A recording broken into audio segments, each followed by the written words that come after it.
নমস্কার বন্ধুরা, সরব প্রচার শেষ হয়ে গেছে। এখন সারা দেশ জানতে চাইছে কে জিতবে দিল্লিতে।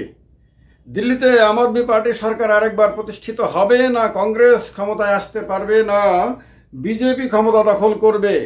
কারণ বিজেপি সর্বশক্তি নিয়ে ঝাঁপিয়ে পড়েছিল, কংগ্রেস তার সর্বশক্তি নিয়ে ঝাঁপিয়ে না পড়লেও মাঝখানে বিড়ম্বনায় ফেলেছিল অরবিন্দ কেজরিওয়ালকে। অরবিন্দ কেজরিওয়ালের কাছে এটা জীবন মরণের লড়াইয়ের মতন। কারণ দিল্লি যদি হারায় তাহলে জাতীয় রাজনীতিতে অরবিন্দ কেজরিওয়ালের গুরুত্ব কমবে।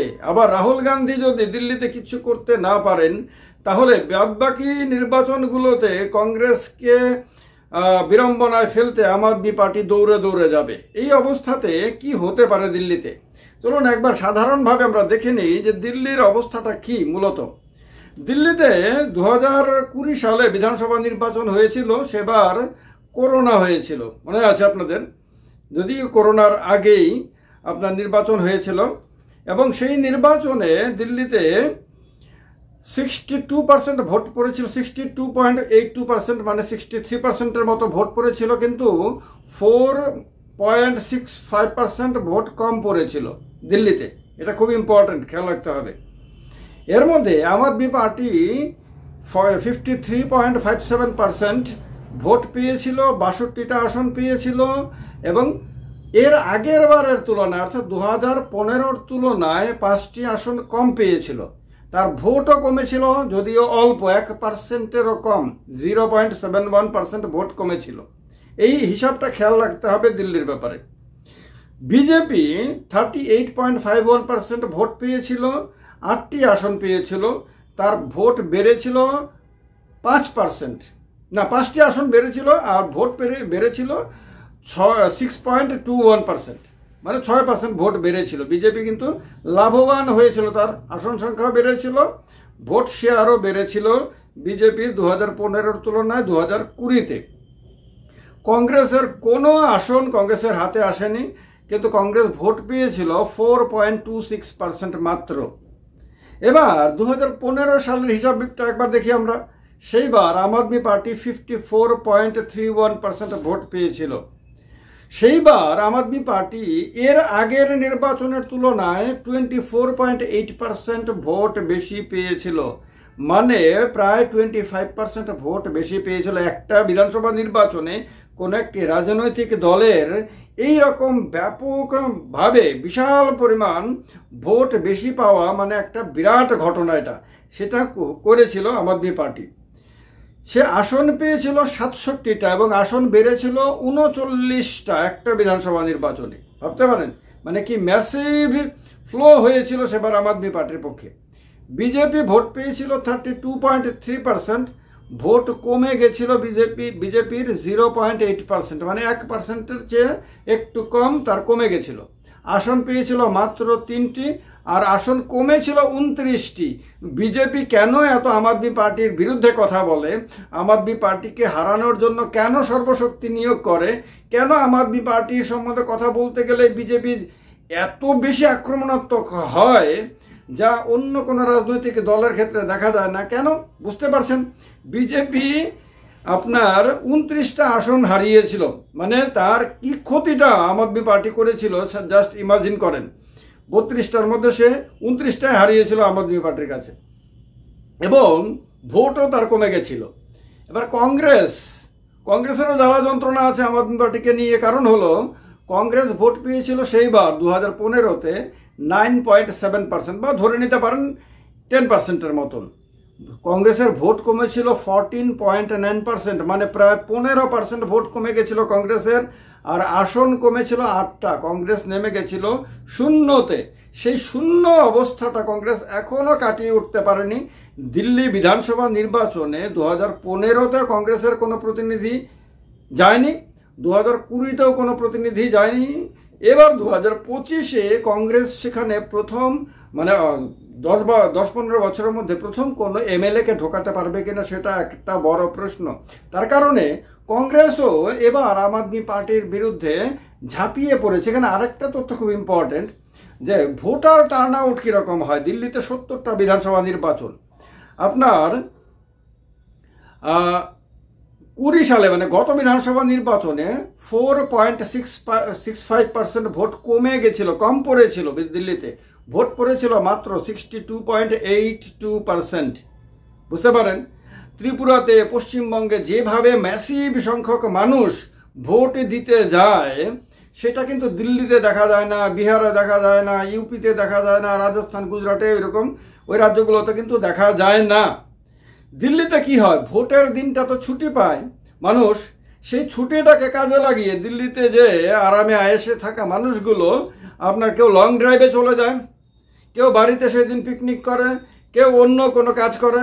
মানে একটা বিরাট অংশের মানুষ আছে তারা সেই দিন দিল্লি থেকে কোথাও না কোথাও ঘুরতে বেড়াতে চলে যায়। তো যার কারণে ভোট কমে গেছিল দিল্লিতে। এবার কথা হলো, যদি এই রকম ভাবে ভোট কমে যায় তাহলে কি হবে? এই যে ভোট কমে গেছিল তাতে কিন্তু আম আদমি পার্টির কিন্তু তেমন কোনো লোকসান হয়নি, কারণ ভোট তারা 1%-এরও কম কমেছিল গত বিধানসভা নির্বাচনে। ভোটে লোকসান কার হয়েছিল? কংগ্রেসের হয়েছিল। তো আপনার এইবারে এই সমস্ত ভোটাররা কি ভোট দিতে যাবেন? যদি তারা ভোট দিতে যান তারা কাকে ভোট দেবেন? কেজরিওয়ালের সরকার যেহেতু অনেক দিন ধরে আছে, অ্যান্টি এস্টাবলিশমেন্ট হওয়ার সম্ভাবনা আছে। তাহলে এই যে ভোটাররা গতবার ভোট দেননি তারা যদি এবার ভোট দিতে যান তাহলে তাদের মধ্যে বেশিরভাগ ভোট কিন্তু বিজেপি পেতে পারে। কংগ্রেস থেকে অনেক ভোটার যেমন আম আদমি পার্টিতে গেছে, আবার বেশ কিছু ভোটার কিন্তু বিজেপিতেও গেছে এর আগের নির্বাচনগুলোতে, হিসেব বলছে। এবার সেই ভোটাররা কি করবে? সেই ভোটাররা যারা বিজেপিকে ভোট দিয়েছিল তারা কি এবারও বিজেপিকে ভোট দেবে, না তারা এবার ভোটটা শিফট করে কংগ্রেসে দেবে? যদি তাদের মধ্যে কিছু মানুষ যারা বিজেপিকে অতীতে ভোট দিয়েছিল, কংগ্রেসি লোকরা, এবার যদি তারা ভোটটাকে শিফট করে কংগ্রেসে দেয় তাহলে কিন্তু খানিকটা হলেও লোকসান কিন্তু বিজেপির হতে পারে। আবার কংগ্রেস থেকে বিশাল অংশের ভোটাররা আম আদমি পার্টিকে ভোট দিয়েছিল, তাদের মধ্যে কিছু ভোটার যদি মানে শিফট করে আম আদমি পার্টি থেকে গিয়ে যদি কংগ্রেসকে ভোট দেয় তাহলে কিন্তু আবার আম আদমি পার্টির ক্ষতি হবে। ফলে দিল্লির হিসাবটা কেউ মেলাতে পারছে না যে দিল্লিতে কি হবে অ্যাকচুয়ালি। বিজেপি কি চাইছে? বিজেপি চাইছে যে কংগ্রেসের ভোটটা বাড়ুক, আম আদমি পার্টির ভোটটা কমুক। বিজেপি যে ভোট পেয়েছে সেই ভোটটার সঙ্গে আরও 4-5% যদি ভোট প্লাস হয়, অ্যাড হয়, আর আম আদমি পার্টির যদি 10%-এর মতন যদি ভোট কমে যায় তাহলে বিজেপির একটা সম্ভাবনা থাকবে দিল্লিতে ক্ষমতায় আসার। অন্যথায় বিজেপির জন্য চ্যালেঞ্জ, কারণ কেজরিওয়ালের কাছে তো বিশাল সংখ্যক আপনার ভোট রয়ে গেছে। কেজরিওয়ালের মানে গত নির্বাচনে আমি বললাম না আপনাদেরকে যে 54%-এর মতো ভোট পেয়েছে। এত বিশাল পরিমাণ ভোট পাওয়ার একটা রাজনৈতিক দলকে দুম করে একদম শাসন ক্ষমতা থেকে ফেলে দেওয়া খুব কঠিন কাজ। তো তার কারণে শেষ পর্যন্ত দিল্লিতে কি হবে সেটা না বিজেপি বুঝতে পারছে না কংগ্রেস বুঝতে পারছে। আম আদমি পার্টির কনফিডেন্সটাও কিন্তু আগের মতন নেই। আপনারা দেখবেন কেজরিওয়ালের চেহারা দেখলে পরে বোঝা যায়, আতিশি থেকে শুরু করে তাদের সমস্ত নেতাদের চেহারা দেখলে পরে বোঝা যায় যে টেনশনে তারাও আছেন, যে নর্মালি এত ভোট কমে না, কিন্তু তারপরেও যদি কমে যায়, কারণ তাদের উত্থানও তো হয়েছিল ওইভাবেই, হঠাৎ করে বিশাল একটা জাম্প করেছিল, একটা নতুন রাজনৈতিক দল ব্যাপক জনসমর্থন পেয়ে আপনার শাসন ক্ষমতায় আসে।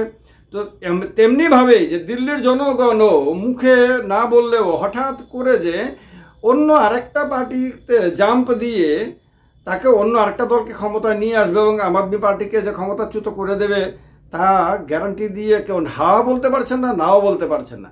ফলে একটা অনিশ্চয়তার মধ্যে অবশ্যই আছে, কিন্তু তারপরেও সমস্ত কিছুর পরেও অ্যাডভান্টেজ কিন্তু অরবিন্দ কেজরিওয়াল, অ্যাডভান্টেজ কিন্তু আম আদমি পার্টি। যদিও আমি বলছি না একেবারে যে আম আদমি পার্টি নিশ্চিতভাবে ক্ষমতায় আসবে, কিন্তু অ্যাডভান্টেজ অবশ্যই আম আদমি পার্টি আছে, কারণ তার সাংগঠনিক ভিতটা বিজেপি এবং কংগ্রেসের তুলনায় অনেকটা বেশি মজবুত। এটা রিয়েলিটি, এটা কোনো কল্পকাহিনী না। আরেকটা হলো সাধারণ যে ভোটাররা, সাধারণ ভোটারের সংখ্যাই কিন্তু যে কোনো রাজ্যে সারা পৃথিবীতে বেশি হয়। যারা আরামে আয়েসে থাকে, আর্থিকভাবে সচ্ছল, ইনকাম ট্যাক্স দেয় বা ভালো টাকা রোজগার করে, এই রকম মানুষের সংখ্যা যে কোনো সমাজ ব্যবস্থাতে কম হয়। তো সেই মানুষগুলো, সুখে থাকা, আরামে আয়েসে থাকা মানুষগুলোর একটা বড় অংশ কিন্তু বিজেপিকে সমর্থন করে, বিজেপিকে তারা সমর্থন করে এবং তারা প্রকাশ্যে কথা বলে। তার কারণে দিল্লিতে আপনি যদি যান, যাকে জিজ্ঞেস করবেন সে দেখবেন কেজরিওয়ালের বিরুদ্ধে কথা বলছে, কেজরিওয়ালকে গালি দিচ্ছে এবং বিজেপির এবং মোদির বন্দনা করছে। তা আপনার মনে হবে তখন দিল্লির জনগণ বোধহয় একেবারেই কেজরিওয়ালকে পছন্দ করে না। না, একেবারে না। আপনি দিল্লিতে গেলে যেই লোকগুলোর সঙ্গে বেশি করে মেলামেশা করবেন, সে আরামে আয়েসে থাকা মানুষগুলো, তারা দিল্লিতে বিজেপি সমর্থক, তারা কেজরিওয়ালকে পছন্দ করেন না। তো তারাই, কেউ হোটেলের মালিক, কেউ কোনো ব্যবসার মালিক, কেউ সরকারে বড় অফিসার, কেউ বড় ব্যবসায়ী ইত্যাদি ইত্যাদি ভালো ভালো জায়গাতে থাকা মানুষগুলো, তারা তাদের কথা শুনলে আপনার মনে হবে সবাই তো নেগেটিভ কথা বলছে, কিন্তু সেটা রিয়েলিটি না। এই যে সাধারণ লক্ষ লক্ষ মানুষ, যে সাধারণ মানুষ আছে যারা খেটে খায়, যাদের ঘরের মধ্যে রোজগারটা বিশাল পরিমাণ হয় না, যাদের কাছে বিদ্যুতের বিল একটু কম হওয়াটা একটা বিরাট বড় রিলিফ, যাদের কাছে জলের দামটা কমে যাওয়া বা বিনা পয়সা দেওয়াটা একটা বড় রিলিফ, যে সমস্ত মহিলাদের কাছে বাসে উঠলে পরে কোনো ভাড়া লাগবে না, এটা একটা বিরাট বড় রিলিফ, এরকম অন্যান্য সুযোগ সুবিধাগুলো একটা রিলিফ হিসেবে আসে, সেই মানুষগুলোর সংখ্যায় যে কোনো সমাজ ব্যবস্থাতে বিশাল হয় এবং ওই বিশাল সংখ্যক মানুষগুলো কিন্তু আম আদমি পার্টির সমর্থক। তার কারণে দিল্লিতে কিন্তু অন্যান্য অনেক রাজ্যের মতন কিন্তু রিগিং করে জিতে যাব এটা এতদিন ধরে দেখা যায়নি। এবার যদি হয় সেটা আরেকটা ব্যাপার। তো তার কারণে কেজরিওয়ালকে যখন 54% মানুষ সমর্থন করে, তখন কিন্তু এইটা বলার কোনো সুযোগ নাই যে অরবিন্দ কেজরিওয়াল ভয় দেখিয়ে, গুন্ডাগর্দি করে, পুলিশের অপব্যবহার করে, টাকা পয়সা দিয়ে এই মানুষগুলো ভোটটা কিনেছে, এটা কিন্তু বলার কোনো সুযোগ নাই। তারা একটা বড় কারণ হলো দিল্লির পুলিশ কিন্তু দিল্লি সরকারের অধীনে না, সেটা কেন্দ্রীয় সরকারের অধীনে। আর বিজেপির কাছে টাকা অরবিন্দ কেজরিওয়ালের পার্টির তুলনা অনেক বেশি আছে, কংগ্রেসের কাছে অনেক বেশি আছে, সুতরাং টাকা দিয়ে কেনা সম্ভব না। এই মানুষগুলোর সমর্থন নিয়ে তারা এতদিন সরকার চালিয়েছে। এইবারে যে 5 তারিখ ভোট গ্রহণ হবে, সেই ভোট গ্রহণের দিনও কি সেই মানুষগুলোর সমর্থন অটুট থাকবে অরবিন্দ কেজরিওয়ালের প্রতি এবং তার দলের প্রতি? প্রশ্ন সেটাই। এখন সেটা নিয়ে সারা দেশে চুলচেরা বিশ্লেষণ চলছে। মনে রাখতে হবে, দিল্লি বিধানসভা নির্বাচনের প্রতি মানুষের যতটা আগ্রহ দেখা যাচ্ছে, সেইটা আপনার হরিয়ানা বিধানসভা, মহারাষ্ট্র বিধানসভা, ঝাড়খণ্ড বিধানসভা নির্বাচনের সময়ে সারা দেশে যে আগ্রহ তৈরি হয়েছে তার চেয়ে কিন্তু অনেক গুণ বেশি। কারণ সেটা দিল্লি। এবারে দিল্লির প্রভাব কিন্তু অন্যান্য রাজ্যেও পড়বে, দিল্লির প্রভাব কিন্তু সারা দেশে পড়বে। যার কারণে বিজেপিও মরণ কামড় দিয়েছে, আম আদমি পার্টিও কোনোভাবেই ছাড়বো না এরকম একটা অবস্থাতে ময়দানে ঝাঁপিয়ে পড়েছে। এক বিন্দু জায়গায় কেউ কাউকে ছাড়তে রাজি হচ্ছে না। শেষ পর্যন্ত এই কট্টর টক্করে কে জিতবে, প্রশ্ন শেষ পর্যন্ত এটাই। তবে শেষ করার আগে আবারও বলি, অ্যাডভান্টেজ অরবিন্দ কেজরিওয়াল, অ্যাডভান্টেজ আম আদমি পার্টি। দেখা যাক মেলে কিনা। কি মনে হয় আপনাদের জানাবেন কমেন্ট বক্সে কমেন্ট করে। ভালো থাকবেন। জয় হিন্দ, বন্দে মাতরম।